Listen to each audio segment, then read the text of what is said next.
Hey, what's up, universe? Welcome to episode 28 of It's a Choice.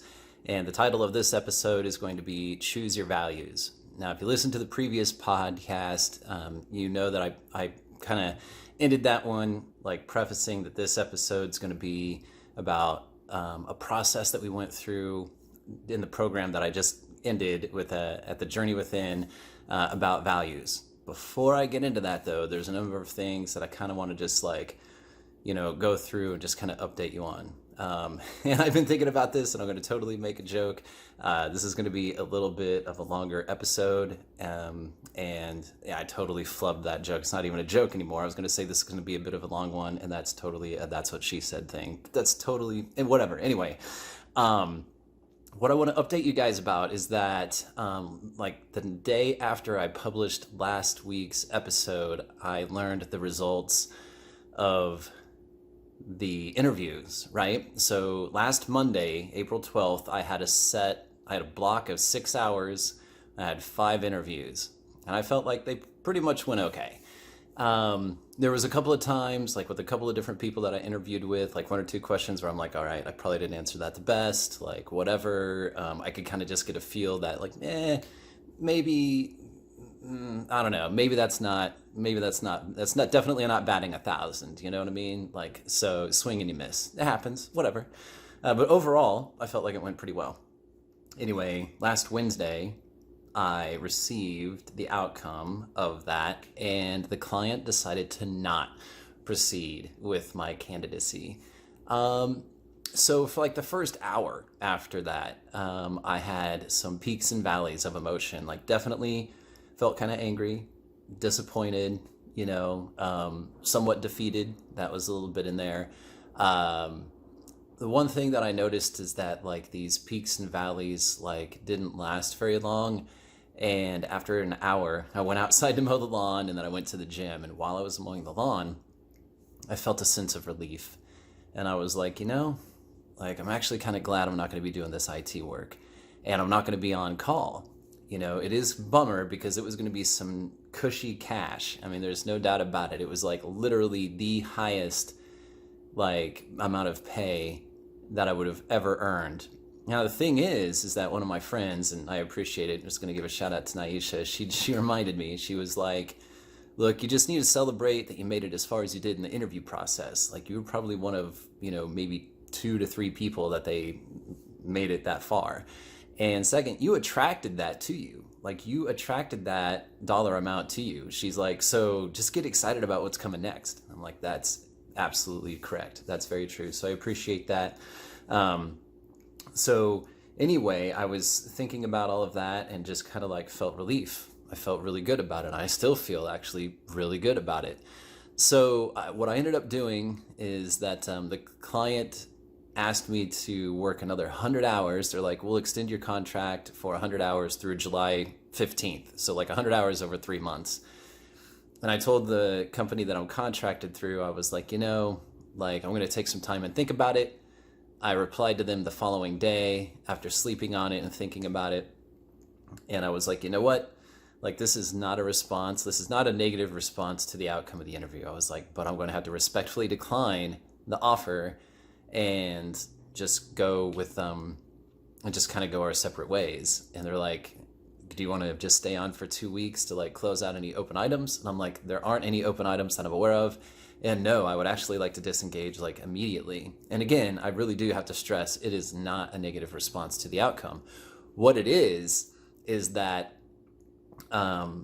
it's just so grossly apparent to me, and it's been happening for like the past 14 months. I've been so ignoring it, that I need to be a teacher, that I just need to fucking step into that, walk into that unknown and let it unfold. And some of the language that I used when I was replying to them of being like, I need to have all of my resources available to me to focus on this new endeavor. Well, back last January of 2020, a friend of mine, Ashley, introduced me to a medium who I scheduled an appointment with like early February 2020. And this medium, I took notes during that call with this medium, and there's so much from that conversation that plays into like what unfolded through 2020, and then like what's just happening now about being a teacher, setting up my own business. I took notes that basically mimicked what I told the company, where I was like, I need to have all of my resources like focused on this thing. Like the language was so close to like what I wrote in those notes to what I communicated. And I completely forgot about this conversation until I started thinking about it. And I was like, wait, this sounds really familiar. So anyway, I'm just kind of going off on a tangent on that. Just thought I'd provide you guys an update with that. Totally stepping into this teacher role.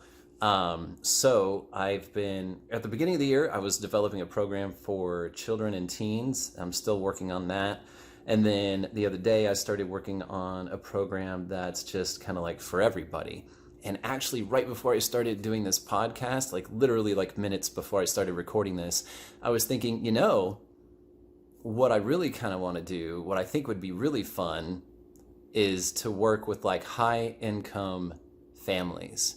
Because here's the thing, right? I've gone through a number of different programs. I've done, you know, Date with Destiny. I've done Jim Fortin's TCP. I've done some work of, you know, Garrett J. White, you know, these kinds of things, and The Journey Within. And they all talk a lot about the same things. There's a lot of content that's different, but there's some overlap as well.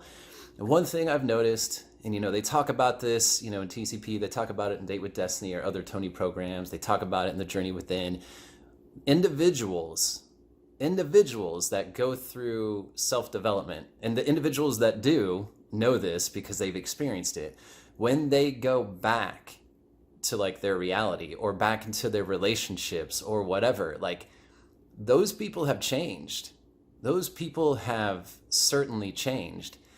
And their partners or other family members are kind of like, what the fuck, right? So like there's this schism, you know, like either the family or the partners allow this new person to like integrate into their life and these new things to integrate into their life, and people change with the person that's gone through the self-development, or they don't, you know. And it just I've always found it kind of profound that like these aren't small changes either. These are like shifts in like perspective and like shifts in attitude, shifts in beliefs. Like these are not small things. We're changing trajectory here. Like we are going in like an entirely new direction a lot of times. And so I want to work with high income families. I want to work with families. I want to work with the whole fucking unit. You know, the whole fucking unit. If I work with 20 high income families per month, that's like one per day. And I only need to work a couple hours a day. I have my weekends off, or maybe I work with 2 or 3 a day, and then I have like 3 or 4 days off. Like whatever, it doesn't matter. But I want to work with the whole fucking family unit. I want to work with the kids, like regardless of their age. I want to work with the parents. I want to work like with single moms with kids. I want to work with single dads with kids. I want to work with married couples. Like I want to hit the whole fucking thing. Like I want to work with people in their relationships. I want to work with people like across the board, like the relationship with their kids. I want to work with the kids with the relationship with their parents. I want to work with people with the relationship in between partners, like the whole gambit. Like why has this not been done? Like seriously, why has somebody not targeted the whole fucking unit? You know what I mean? Like that's what I'm going for. I want to work with the whole unit, you know, one way or another.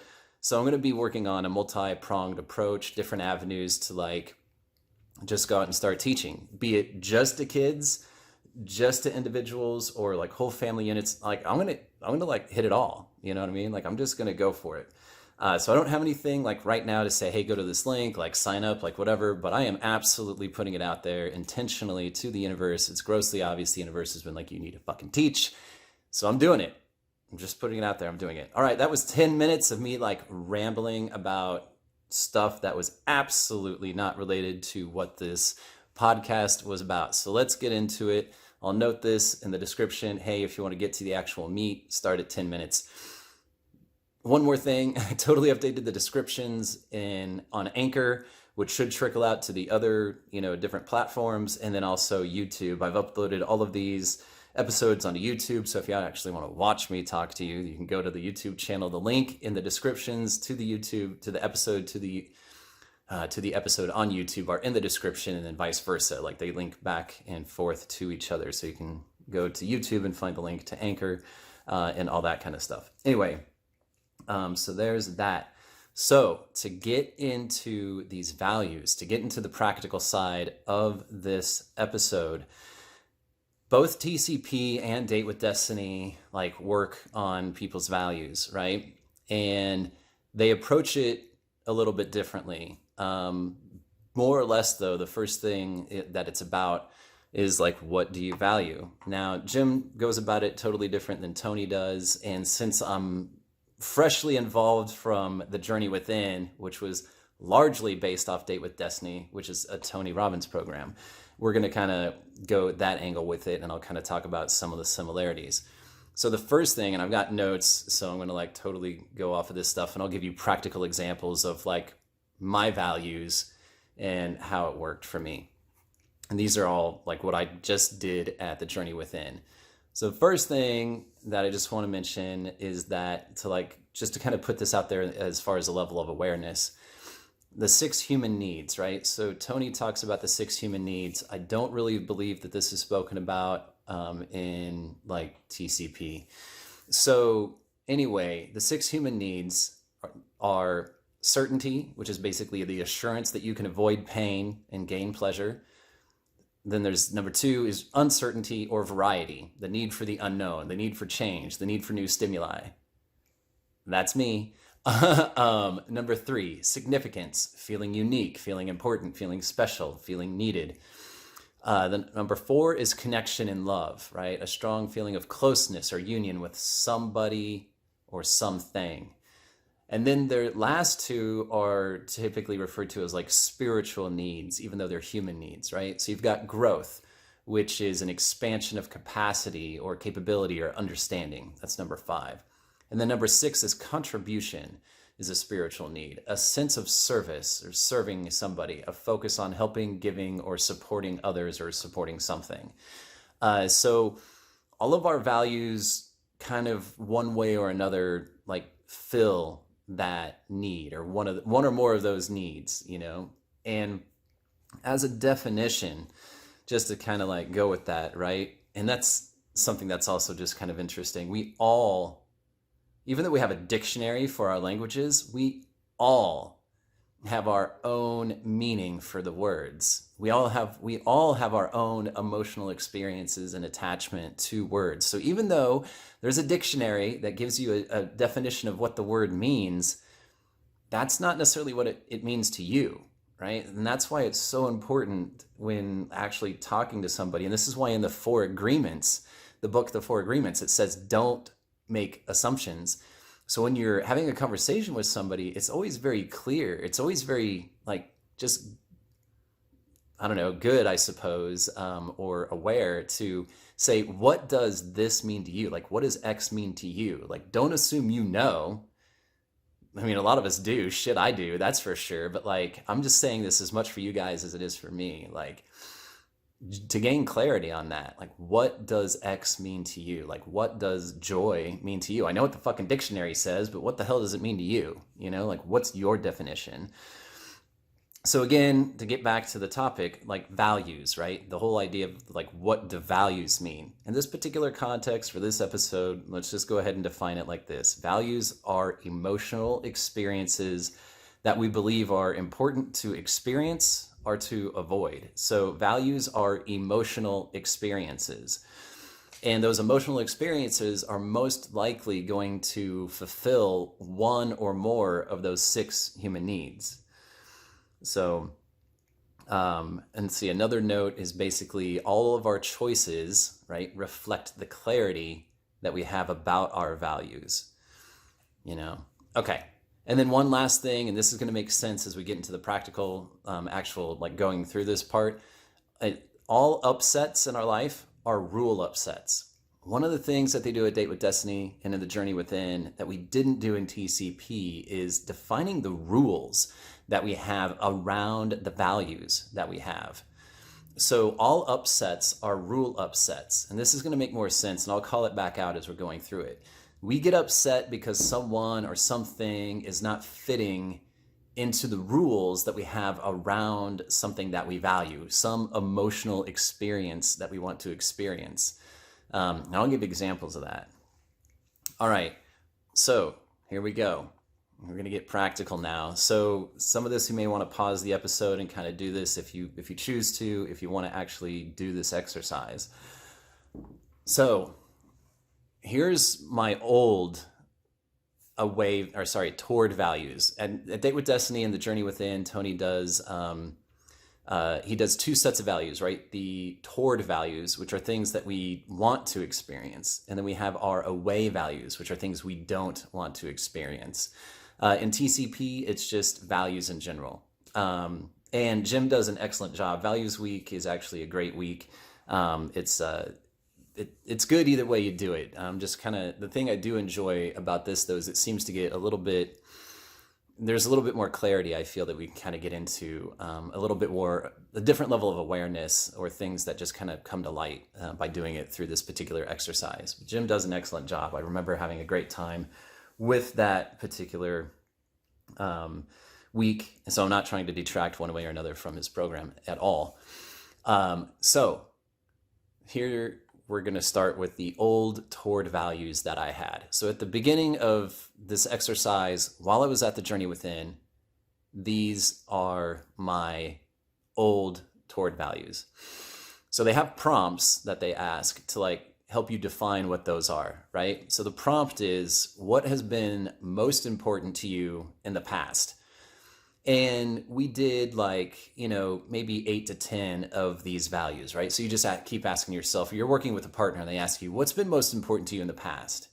And you're kind of like, all right, first thing that comes to mind, right? And then another prompt with that was, once you do a list of 10, then you kind of go through a bracket and reorder them. And the prompt for reordering and getting your values in the highest to lowest order is, in the past, what has been more important for you to feel? X or Z, X or Y. That's so silly. Whatever. So for me, after I did the filtering and the sorting, my old toward values were, number 1 was integrity. Integrity was absolutely at the top. Number 2 was connection. Number 3 was variety. Told you that uncertainty, getting new experiences, all that kind of stuff, pretty high value. Number 4 was freedom. I gotta be free to be able to do that shit. Gotta be free to be able to experience that stuff, man, Number 5 was a sense of calm, was just calm. Number 6 was love. We're not getting very high up there. Love's not high up there. Number 7 was fun. I don't need to have a shitload of fun as long as I can experience some new shit. And as long as I had some integrity and as long as I had some connection while I'm doing it, Number 8 was peace. My life doesn't need to be peaceful. I need to have integrity, I need to have connection, and I need to have variety. That's way more important than having peace in my life. Number 9 was joy.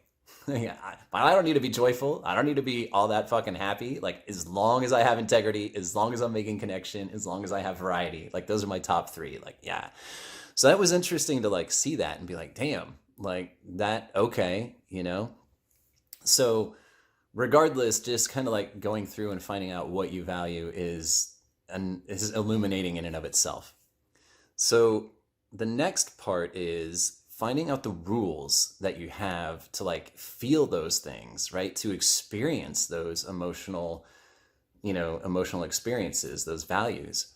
And there's a saying that says, we have a highway to hell and a dirt road to happiness, which means that we usually have a much easier way to feel our away values, things that make us feel like shit, than we do with the things that make us feel good. We usually make the things that we want to experience, the things that make us feel good, we usually have extremely high expectations and multiple conditions that need to be met before we feel that.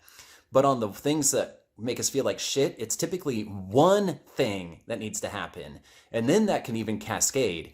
This particular exercise is hugely related to the if-then statements and the choosing your interpretations episode. you can really start to see the cascading, like if then, if then, if then, when you start to dissect and look at the rules that you have around your values, around the emotional experiences that you want to experience. And you're like, damn. Like, and then you'll find too, as you go through it, that most of the time, a lot of this stuff is requiring external things. Like it's requiring somebody else to do something, or somebody else to be something, or somebody else to like show up a certain way, or something to happen. It a lot of times for most people, it's the external circumstances that totally impact whether or not they feel good or whether or not they feel like shit. And it's just like, it's holy fuck. It's amazing. Like to just go through and be like, God damn, like I am so dependent upon this, this, and this, and it's outside of my control. I have like no fucking control over that. It's ridiculous, but we totally do it. We all do this shit. So back to my rules for my toward values. Now, me and my partner, we only did my first 5. Okay, I'm not going to go through all 9, but my first 5. Okay, so my old toward values and rules, right? So integrity, number 1. For me to experience integrity with another person, here's the prompt. Okay, here's the prompt. What had to happen in order for you to feel an X? In this case, we'll start with integrity. The other prompt is, how do you know you're experiencing X or integrity? Okay, so for me, it was integrity, right? I'm going to go through the rules here. Integrity. For me to experience integrity with another person, I had to, have honesty. Like somebody had to be honest with me, just shoot it straight. I had to have trust with that person. I had to believe or trust that someone was going to tell me the truth, regardless of the situation, and no matter how hard it may be for them to tell me the truth. And then if they didn't tell me the truth, I had to believe that the person wanted to tell me the truth, even if they ended up lying. I had to believe that they wanted to tell me the truth. So see, you can see right there, there's external, like, totally demands on another person. Like somebody else has to be this way. I had those expectations. I had those rules. Like somebody has to be this way. If I feel like I have integrity with somebody, or somebody else has integrity with me, they have to have these things. Totally, like how's that working for me? Like how's that working for me? How are my expectations on another person? How are my selfish ass expectations working out for me? Some other person has to totally show up the way that I expect them to show up, and then I'll feel this sense of integrity. Jesus Christ, like, okay. Jeez, man. Number 2, connection. For me to experience connection with another person, I had to, experience with this person. Somebody had to show up and be present, and they had to be attentive. Somebody had to be engaged with me. Somebody had to be interested in me. Somebody had to have a genuine curiosity in me. Somebody had to allow me to be my authentic self and accept that. So for me to have connection with somebody, somebody had to be present. They had to be engaged. They had to be interested. They had to have like genuine curiosity in me, and they had to accept me and allow me to be myself. If I didn't have that set of conditions, I wasn't experiencing connection with somebody. Fuck. Like, dude, how many people do you think I'm going to connect with in my life? How many people do you think I'm going to connect with in my life that way? Yeah. Hardly any. Hardly fucking any. Few and far between. That's like Doc Holliday kind of shit. And I don't know if you've seen Tombstone and shit like that. Be like, I don't have very many friends. You know what I mean? Like, yeah, that. Jesus. Number 3, variety or uncertainty. That's one of those 6 human needs, right? Number 2 with connection, that's a fucking human need. So number 3 with variety. For me to experience variety, I had to experience change in my life. You guys have totally seen this through the podcast. If you guys have been paying any type of attention, like you totally know that I love to experience change in my life. And I don't necessarily love it. The journey is not always fun, but nonetheless, like I apparently love it enough to like be okay with being uncomfortable. So experience change in my life. Like, where am I living? What car am I driving? What clothes am I wearing? What's my financial situation? Like, what's my relationship like with anybody? My family, my friends, my kids, my partner. Like, yeah, what type of change is going on? Like, I have to experience that. It's like, that's an addiction, right? allowing myself to be guided and following my intuition. Like that was another condition. Like, so I have to like experience those things for me to feel variety. And it's like important. It's important. Yeah, there's definitely healthier ways to experience variety. And I know it's the spice of life and all, but geez, huh? Okay, number 4, freedom. Freedom. For me to experience freedom, I had to trust my intuition, for sure, and then allow myself to do what I want. Like, if I'm going to trust my intuition, I'm going to feel guided. I got to have the freedom to like go with that, regardless of whatever the circumstances are.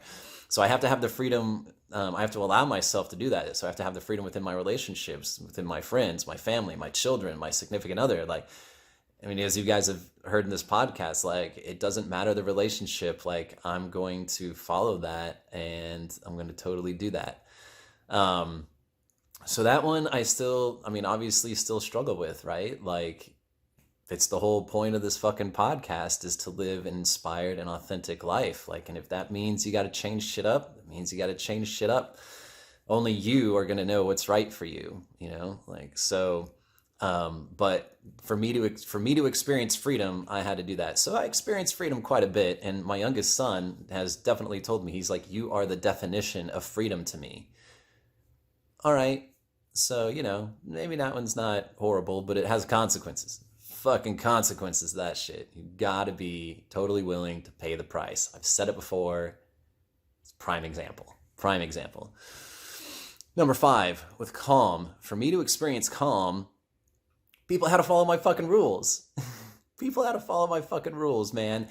All of these rules for any of these things that we were just talking about, people had to follow that shit. If they didn't follow that shit, probably wasn't going to feel a whole lot of calm, like not like deep sense of calm, especially like, we'll put it this way, like, my house, my rules, right? So the kids would have friends over. Most of the time their friends would be fine, but there was definitely one kid that came over, and just being a kid, right? Just kids being kids, man. Like, and I could rationalize that. I could understand it. I could be like, yeah, I got it. Yeah, kids being kids. But, and there's a huge but, big ass fucking like bootylicious thing. Yeah, it was, I'd be downstairs and there'd be so much racket and stomping and like crazy shit, and it would drive me nuts. It would drive me fucking batshit. I had no calm with that, dude. I just would kind of pull my hair out kind of stuff, man. So even though like I was rationally and intellectually like aware of it, I was not at all practicing that state of calm. Just wasn't happening. My rules were not being followed. And then being aware of my own disturbances and unconscious patterns, would lead me to a sense of calm. But we don't know what we don't know. So for me to like experience calm, as much as I would like to think I'm a calm person, there's an undercurrent of like not being calm. You know what I mean? Like, I wasn't really experiencing the level of calm that like, some type of zen, like just not happening because of the fucking rules that I have around this shit, So that was the toward values and the toward rules, right? Those are the things that I want to experience. Those are the emotional experiences that I want in my life, right? Those are my old ones. So here are the away values, right? Okay, these are things that I don't want to experience. These are the emotional experiences I don't want and the ones that I want to avoid. So here's the prompt for those, right? So in the past, what has been the feeling you would do almost anything to avoid having to feel? And then to order those, right? That prompt is, in the past, which of these feelings would you do more to avoid having to feel? X or Y? So my old away values were only 4. I only had 4 of them. I'm sure I have more, but only 4 that I came up with during the program. So my first and foremost away value, the first emotional experience that I certainly wanted to avoid most, was being left. Yeah, I didn't want to be left. I don't want to be left.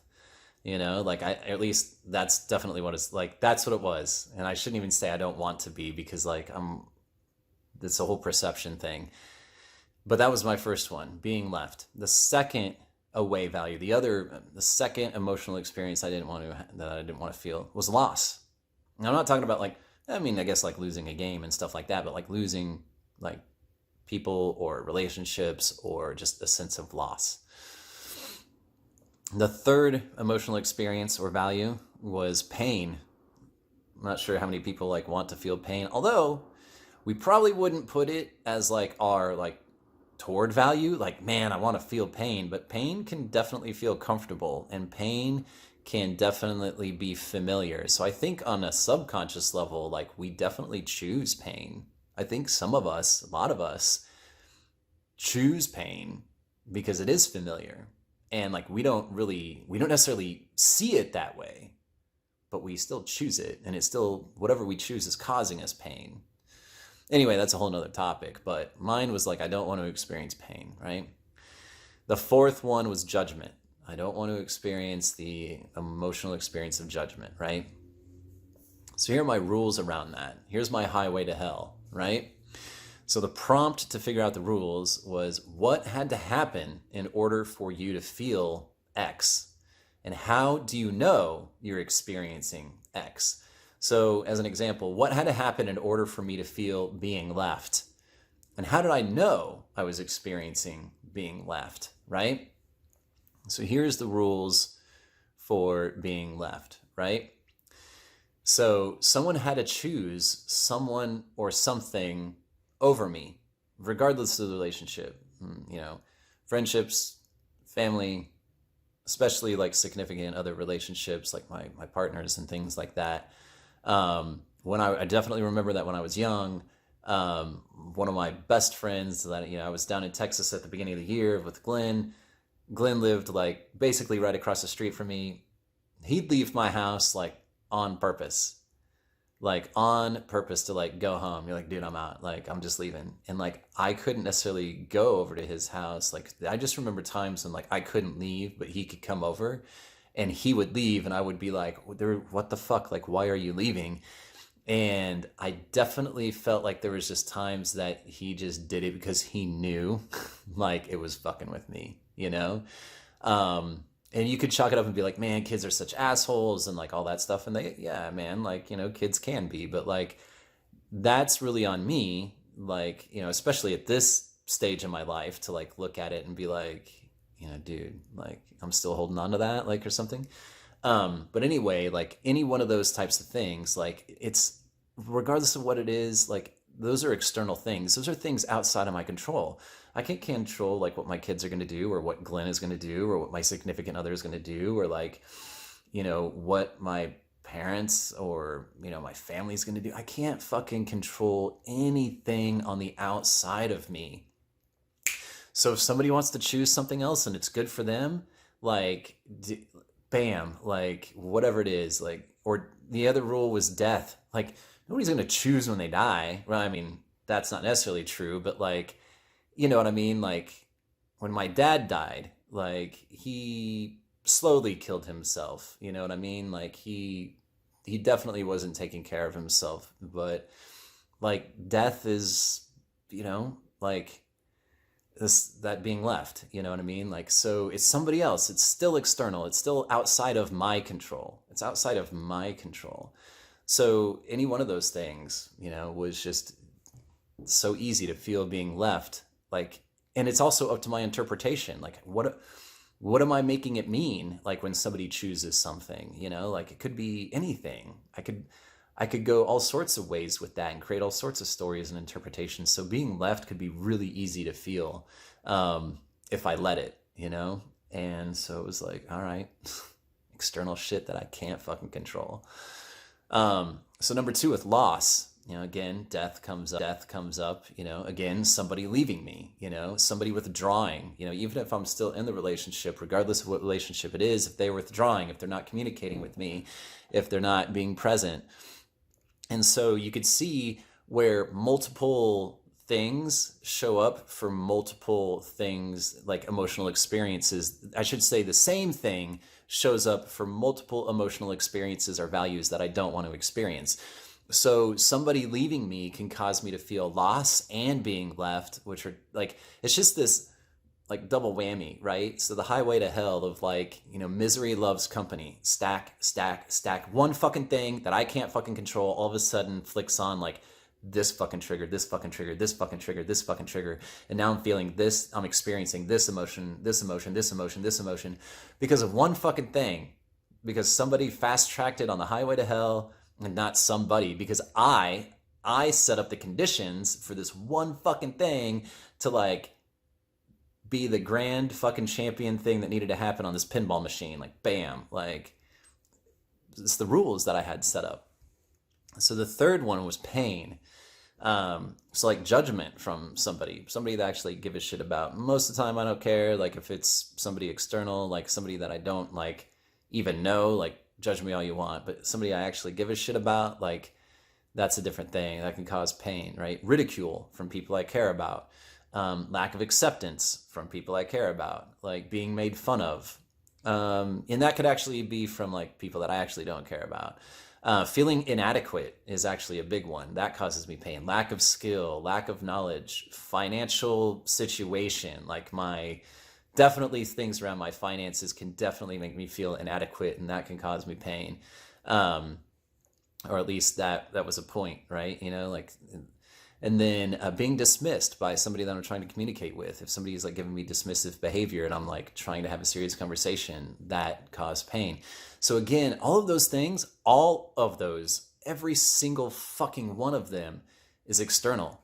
It's all from somebody else. It's all from the outside. Fuck, man. All of that shit, all of that pain, all of those avenues to pain, all of it's external.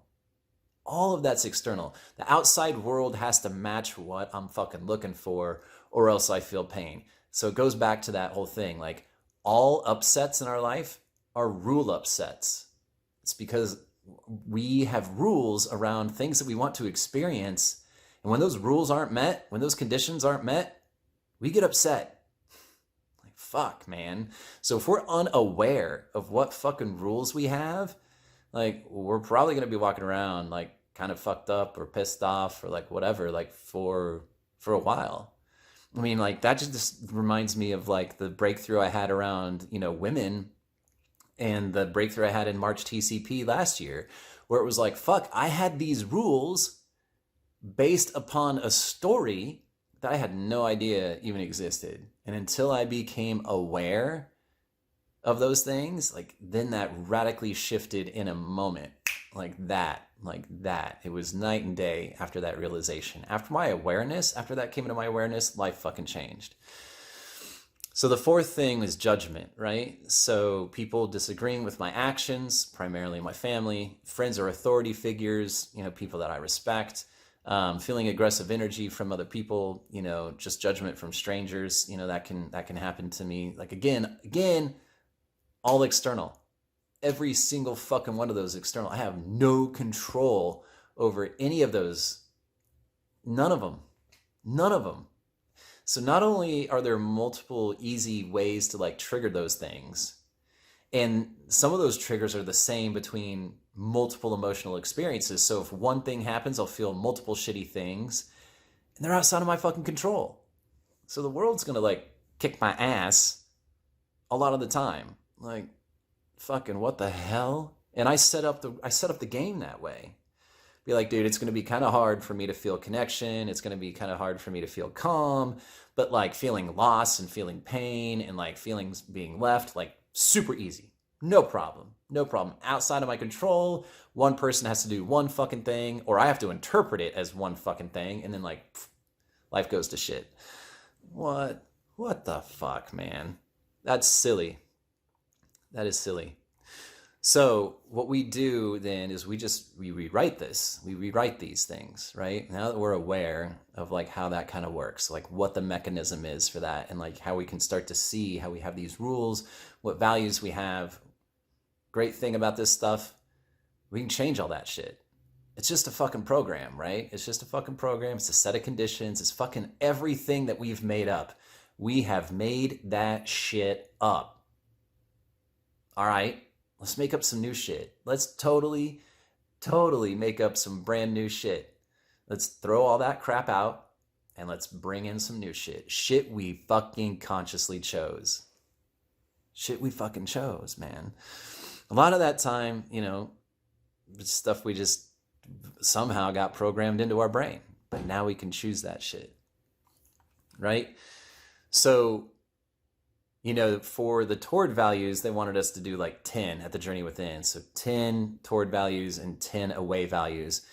And they wanted like a synergy between these things, right? So for the away values, they wanted to have like the rules around that to like push you towards experiencing the things that you wanted to. So like you kind of worked with the opposites of these things and then created the rules to be opposite as well, right?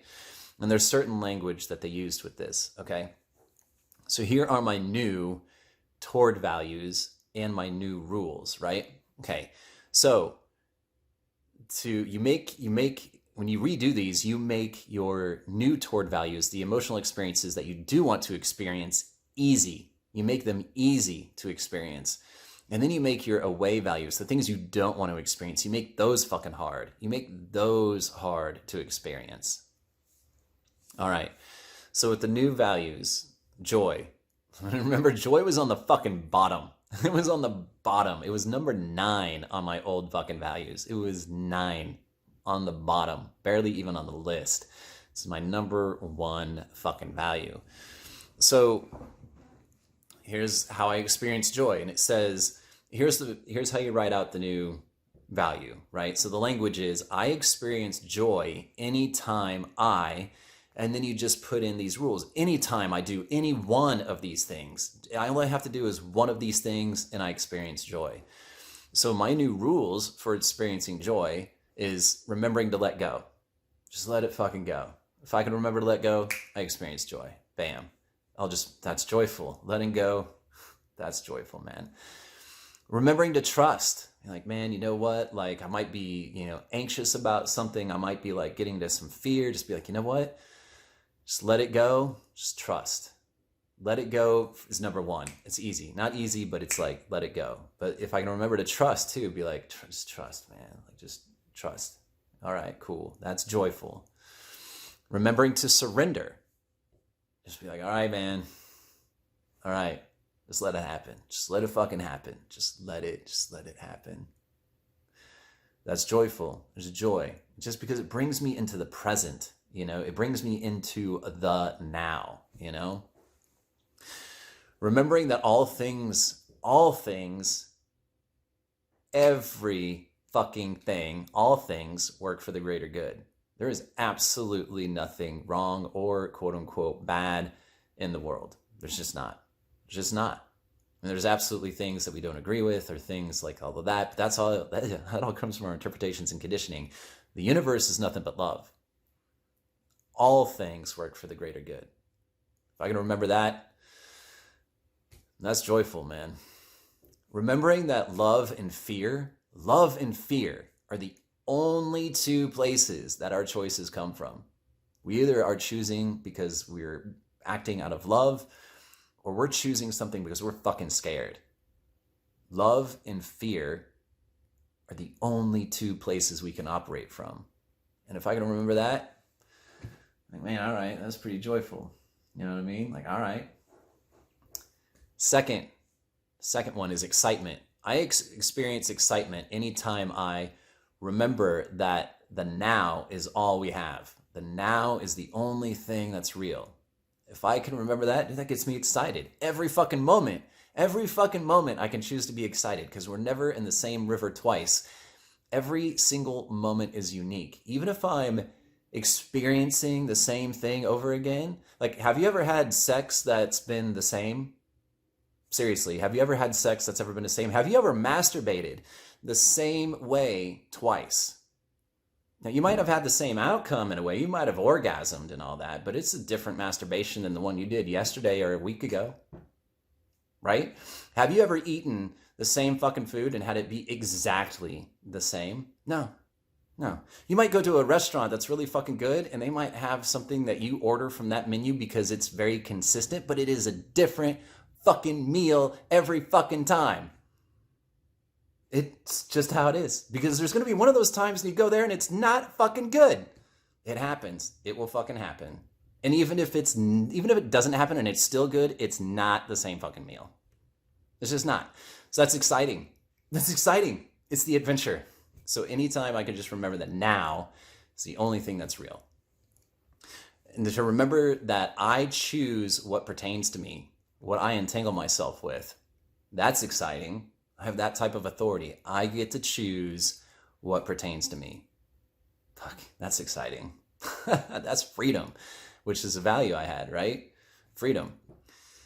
So remembering that all things work for the greater good. That right there, that one, and like remembering that the now, there's a couple of things for some of these, that one fucking thing is going to make me feel some of my new toward values, emotional experiences that I want to experience. So remembering that everything works for the greater good, like makes me feel like joy, makes me feel excitement, makes me feel fun, which is another one. Like there's just that one thing happens. Now I'm feeling other fucking like emotional states that I want to feel. Made it easy, right? Like if I can remember these things, bam, then I can experience those things. So then for excitement, remember that every moment in life is a new moment, which goes back to the first one, right? Remember that no two moments are the same. So those three things, right? Now is the only thing that's real. Every moment is a new moment and no two moments are the same. Those three things, that just gets me fucking excited. Every single fucking moment is new. Fun. Fun's number 3. I experience fun anytime I remember that nothing is as serious as I may be making it seem. Just nothing. Nothing is as serious as I might be making it be. For real. Dude, this is life. Fucking live it. It's not as serious as you're making it out to be. It doesn't matter what fucking situation it is. You can fucking take anything and be like, this is serious. Be like, yeah, that's your story around that. That's your interpretation. But like, people have gone through some pretty bad shit. Dark things that I would never want to experience. And they can spin that shit.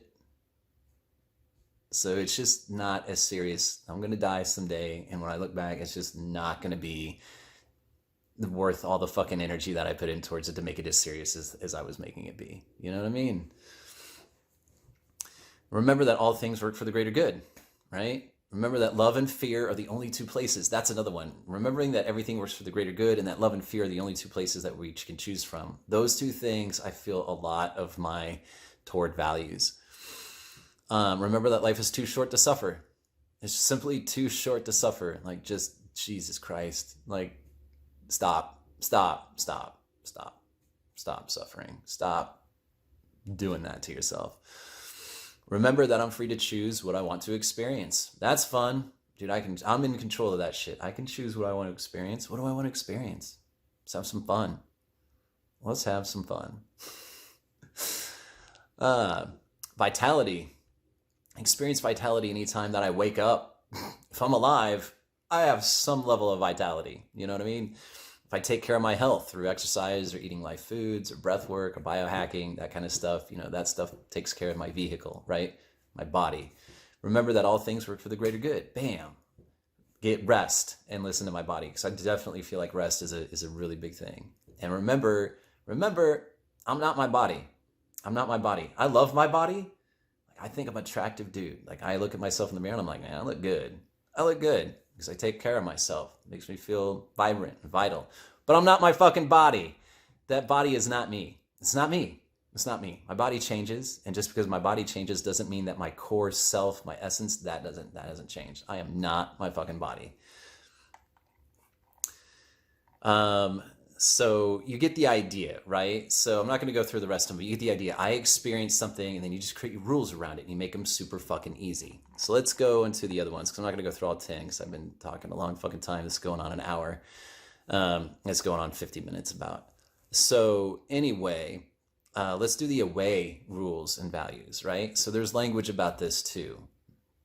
Okay, so the opposite of joy, right? I wrote down as indifference. Okay, if I'm not joyful, then I'm being indifferent. And I don't want to feel indifferent, like I don't want to feel that shit.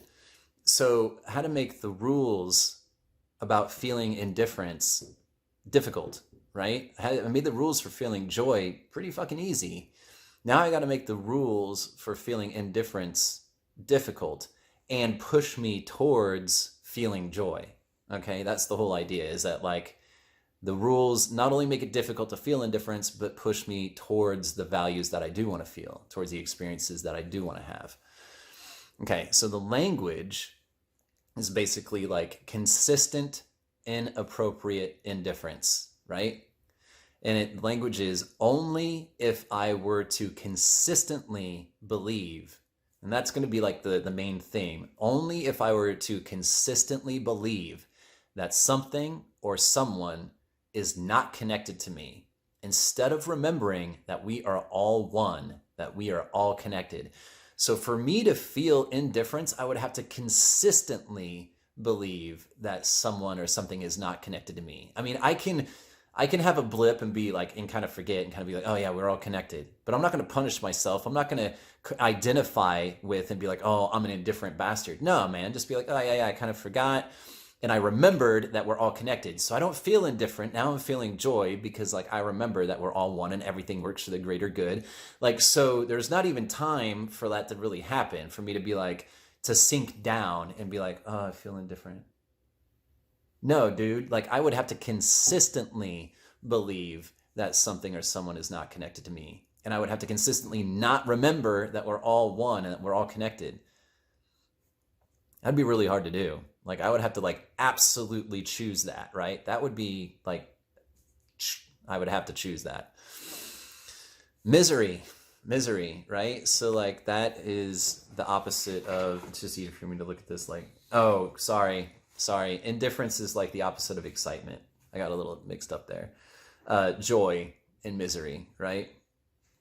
Okay, so for me to feel misery, like consistent, debilitating misery, only if I were to consistently lie to myself and ignore the truth and countless examples from my past, instead of remembering that all things work for the greater good and that love and fear are the only two places that our choices are based from.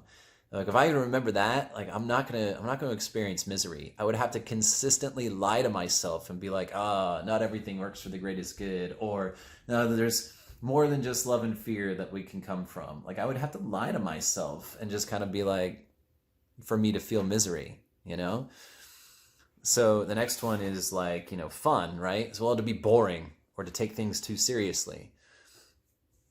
Consistent, inappropriate seriousness. There's a time and place for everything, right? Like, sure, probably shouldn't be laughing at a funeral unless that person, that's what they want. This celebration of life kind of depends, circumstantial. You never know. Anyway, only if I were to consistently focus on what I do not have, or what I consistently believe, let me restart that.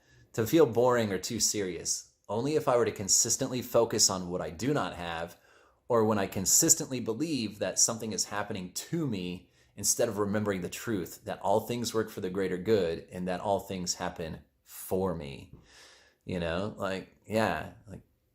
Life's not going to be too boring, and don't have to take things too seriously when I can look at everything and be like, that shit's happening for me. And there is no such thing as loss, man. It's just not. So the other one, right? Like vitality. So the opposite of vitality is like lifelessness, right? This is one I like here, right? As far as my away values. Consistent, inappropriate lifelessness.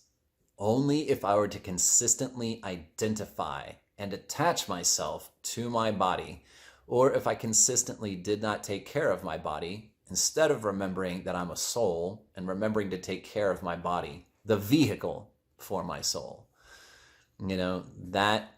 That is like when I would feel lifeless. But it's really easy for me to take care of and feel that sense of vitality. I made feeling vital like pretty easy. Did I wake up? Yeah. All right, cool. That's the first step. Feeling pretty fucking vital. You know what I mean? Like that's easy. You fucking wake up. until you don't. But like waking up, that's pretty easy. You wake up, all right, I'm alive. I feel pretty fucking vital. You know what I mean? Like, so yeah, it's just though that's I'm not gonna go through all of them either, like on the aways, but like that's how you do it. That's how the language. That's how you set up the rules for that. Only if I consistently do something instead of remembering the truth, or instead of doing this, and the instead of is like that's what pushes you back towards your toward values. That's what pushes you to back to feeling what you want to feel. And doing this particular exercise, like I said, I found it to be illuminating and just interesting. So the last thing I just really want to mention is I finished the book Awareness by Anthony DeMello. And this fucking book is extraordinary. Like I talked about the other programs I went through, right? It's like Jim Fortin's TCP program, Tony Robbins, like Date with Destiny and other Tony's fucking programs, the Journey Within, Garrett J. White's like Wake Up Warrior Challenge, that kind of stuff. Like this book, this 186 page book, 82 page book, like encompasses so much of like all of those programs. And it's a very simple thing that awareness, and you heard me say it in this podcast, like about what I experienced in last March 2020 TCP. Once that story and those rules around like my relationships with women became into my awareness, it changed. So this whole book, this is not a technique book. This book like does not give you a technique, which is totally fine, because Anthony, like the author, is like, as soon as somebody is trying to teach you a technique, you're brainwashed, which is a little bit why I'm kind of wondering about this book, Letting Go, by Dr. Hawkins, right? I've had a lot of people say this is a great book, and a lot of people like really enjoy his particular work, and Force versus Power, I believe, and other things like that. So I'm starting to kind of get into that one, but like in the preface, they're like, Dr. Hawkins like teaches you a technique, and I'm like, fucking Anthony said, don't fucking get into techniques, So we'll see. But this book, Awareness, like there's a lot. You want to know, like you can see where Jim got a lot of his TCP stuff is in here. There's definitely stuff where I'm like, oh my God, like Jim's totally said that, or like, yeah, that absolutely totally pertains to like this particular aspect of TCP, or there's just so much in here where it's like, all right, it's all about, that's what it's literally all about. It comes down to awareness. That's literally what it's all about. That's the name of the fucking game. You cannot change anything that you're unaware of. If you don't know what you don't know, there's no way you can change it. So it's all about self-observation and just stopping and being in the moment, being in the now. Like, let's get Eckhart Tolle on that shit, the power of now, right? Like, so that's what I'm talking about. Like, you got all sorts of people, like all sorts of things that this book touches on. Like, it's an easy read. I highlighted and underlined so much in that book. So I just wanted to just give a shout out for that. Like, I would 100% recommend that to like anybody. It's a fantastic book. Anyway, that's what I got. I really appreciate you guys listening and sticking around. This, like I said, was a longer episode, a little bit more practical in the sense of like going through an actual exercise. So with that, I'll just ask this again. If you found this particular episode like helpful or interesting, please share it with somebody that you may think could benefit from it as well. And go live an inspired life so you can go inspire others to live their authentic and inspired life. Because at the end of the day, living an inspired life is a choice. All right. Thanks you. Thank you, universe. I love you guys. I'll talk to you later. Bye.